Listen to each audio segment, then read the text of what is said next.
High students, এক ঝলকে দেখে নাও West Bengal State University BA political science অনার্সের থার্ড সেমিস্টারের CC5-এর শর্ট কোশ্চেন অ্যান্সার। প্রথম প্রশ্নটি দেখো, তুলনামূলক রাজনীতি কাকে বলে? তুলনামূলক রাজনীতি হলো রাজনৈতিক ব্যবস্থা ও তার উপব্যবস্থার সঙ্গে সাদৃশ্য ও বৈসাদৃশ্যপূর্ণ অন্যান্য ব্যবস্থা ও উপব্যবস্থার তুলনামূলক আলোচনা ও বিশ্লেষণ। পরের প্রশ্ন, উদারনৈতিক রাজনৈতিক ব্যবস্থার দুটি বৈশিষ্ট্য লেখো। উদারনৈতিক রাজনৈতিক ব্যবস্থায় রাষ্ট্রের ক্ষমতা ন্যূনতম হয়ে থাকে। 2, এই ব্যবস্থায় পুঁজিপতিরা দিনের পর দিন আরও বেশি সম্পদের মালিক হতে থাকে এবং দরিদ্র শ্রেণী দিনের পর দিন আরও দরিদ্র হতে থাকে।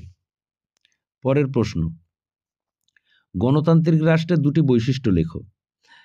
1, গণতান্ত্রিক রাষ্ট্রের নাগরিকরা নির্বাচনে অংশগ্রহণ এবং ভোট প্রদানের অধিকার লাভ করে। 2, গণতান্ত্রিক রাষ্ট্রে সরকারের কার্য পরিচালনার জন্য 3টি বিভাগ থাকে: আইন, শাসন ও বিচার বিভাগ। পরের প্রশ্ন, জাতিরাষ্ট্র বলতে কি বোঝো? জাতিরাষ্ট্র বলতে মূলত একক জাতিগত পরিচয় বা জাতীয় আদর্শকে ভিত্তি করে গড়ে ওঠা রাষ্ট্রকে বোঝায়। সাধারণত জাতি রাষ্ট্রসমূহে জাতির ইতিহাস, সংস্কৃতি ও মননশীলতার উপর অধিক গুরুত্ব আরোপ করা হয়। পরের প্রশ্ন, উত্তর উপনিবেশিক রাষ্ট্র কাকে বলে? উপনিবেশিক শক্তিগুলি থেকে মুক্ত হয়ে সদ্য স্বাধীনতাপ্রাপ্ত তৃতীয় বিশ্বের অনুন্নত ও উন্নয়নশীল রাষ্ট্রগুলিকেই উত্তর ঔপনিবেশিক রাষ্ট্র বলে, যেমন ভারত সহ দক্ষিণ এশিয়ার রাষ্ট্র এবং ল্যাতিন আমেরিকার অনুন্নত রাষ্ট্রসমূহ। নেক্সট, উদারনৈতিক পুঁজিবাদ কাকে বলে? উদারনৈতিক পুঁজিবাদ বা পুঁজিবাদ হলো একটি অর্থনৈতিক ব্যবস্থা যেখানে উৎপাদনের উপকরণ ব্যক্তিগত মালিকানার ভিত্তিতে লাভের জন্য নিয়ন্ত্রিত হয়। নেক্সট, পুঁজিবাদের কেন্দ্রীয় বৈশিষ্ট্য উল্লেখ করো। পুঁজিবাদের কেন্দ্রীয় বৈশিষ্ট্যগুলি হলো পুঁজি সংগ্রহ, প্রতিযোগিতামূলক বাজার, সরবরাহ এবং চাহিদা দ্বারা নির্ধারিত একটি মূল্য ব্যবস্থা, ব্যক্তিগত সম্পত্তি, সম্পত্তির অধিকারের স্বীকৃতি, স্বেচ্ছাসেবা বিনিময় এবং মজুরি শ্রম। নেক্সট, বুর্জোয়া বলতে কাদের বোঝানো হয়? প্রকৃত প্রস্তাবে বুর্জোয়া বলতে বোঝায় আধুনিক পুঁজিপতি শ্রেণীকে। এই পুঁজিপতি শ্রেণী হল সামাজিক উৎপাদনের উপকরণগুলির মালিক এবং মজুরি শ্রমের নিয়োগকর্তা। নেক্সট, উপনিবেশবাদ কাকে বলে? উপনিবেশবাদ বলতে একটি দেশ কর্তৃক অন্য একটি দেশের উপর রাজনৈতিক নিয়ন্ত্রণকে বোঝায়, অর্থাৎ একটি দুর্বল ভূখণ্ডের উপর একটি প্রভাবশালী দেশের রাজনৈতিক ও অর্থনৈতিক নিয়ন্ত্রণ। নেক্সট, নয়া উপনিবেশবাদ কাকে বলে? নয়া উপনিবেশবাদ হলো পুঁজিবাদ, বিশ্বায়ন ও সাংস্কৃতিক সাম্রাজ্যবাদকে ব্যবহার করে উন্নয়নশীল দেশগুলির উপর প্রভাব বিস্তারের নতুন কৌশল। নেক্সট, নয়া উপনিবেশবাদের দুটি বৈশিষ্ট্য লেখো। নয়া উপনিবেশবাদে বাজার অর্থনীতিকে হাতিয়ার করে পুঁজিবাদ বিশ্ব অর্থনীতিকে নিয়ন্ত্রণ করে।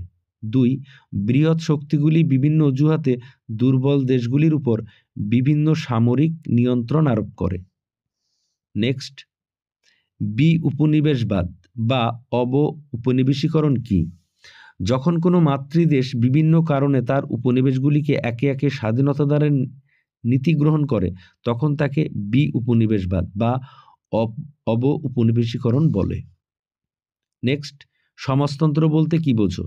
সমাজতন্ত্র হলো ধনতান্ত্রিক সমাজ ব্যবস্থা থেকে সাম্যবাদী সমাজ ব্যবস্থায় উত্তরণের একটি মধ্যবর্তী পর্যায়। এই পর্যায়ে সর্বরা শ্রেণী রাষ্ট্র ক্ষমতা দখল করে একনায়কত্ব প্রতিষ্ঠা করে। নেক্সট, সমাজতন্ত্রের দুটি বৈশিষ্ট্য লেখো। সমাজতন্ত্রে উৎপাদনের উপকরণের উপর ব্যক্তিগত মালিকানার পরিবর্তে সামাজিক মালিকানা প্রতিষ্ঠিত হয়।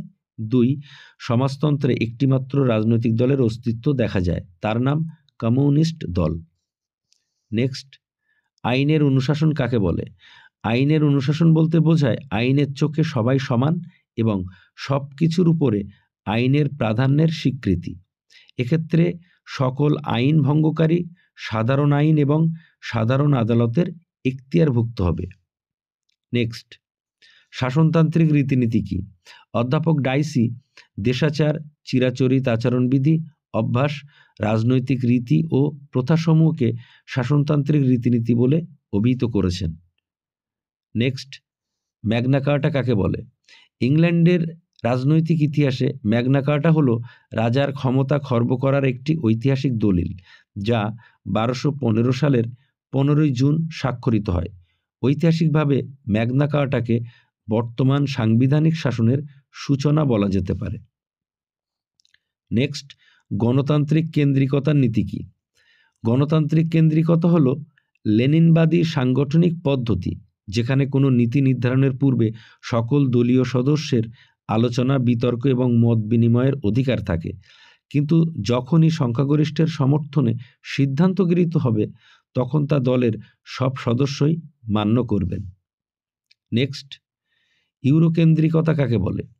ইউরোকেন্দ্রিকতা বলতে ইউরোপীয় বা পশ্চিমা সভ্যতাকে কেন্দ্র করে গড়ে ওঠা এমন এক পক্ষপাতমূলক দৃষ্টিভঙ্গিকে বোঝায় যা পশ্চিমী সভ্যতাকে বিশ্বের অন্যান্য সভ্যতার উপর প্রাধান্য দেয়। নেক্সট, রাজনৈতিক অর্থনীতি কি? উৎপাদিত সম্পদের সুষম বণ্টন এবং মানব সমাজের কল্যাণের জন্য অর্থনৈতিক নীতি সংক্রান্ত আলোচনাই হল রাজনৈতিক অর্থনীতি। নেক্সট, বিশ্বায়নের দুটি অর্থনৈতিক প্রভাব উল্লেখ করো। 1. বিশ্বের উন্নয়নশীল দেশগুলির ব্যাংক শিল্প মালিকানায় বিদেশি প্রভাব বৃদ্ধি পাচ্ছে। 2. বিশ্বায়নের প্রভাবে শিল্পে বেসরকারীকরণের ফলে শিল্পক্ষেত্রে আধুনিকীকরণ অনেকটা বৃদ্ধি পাচ্ছে, যার অন্তিম ফল শ্রমিক ছাঁটাই। তো স্টুডেন্টস, এই হলো তোমাদের জন্য মোস্ট ইম্পর্টেন্ট কোশ্চেন অ্যান্সার। আশা করি এখান থেকে তোমরা কমন পেয়ে যাবে। সকলে ভালো থাকো, সুস্থ থাকো, ধন্যবাদ।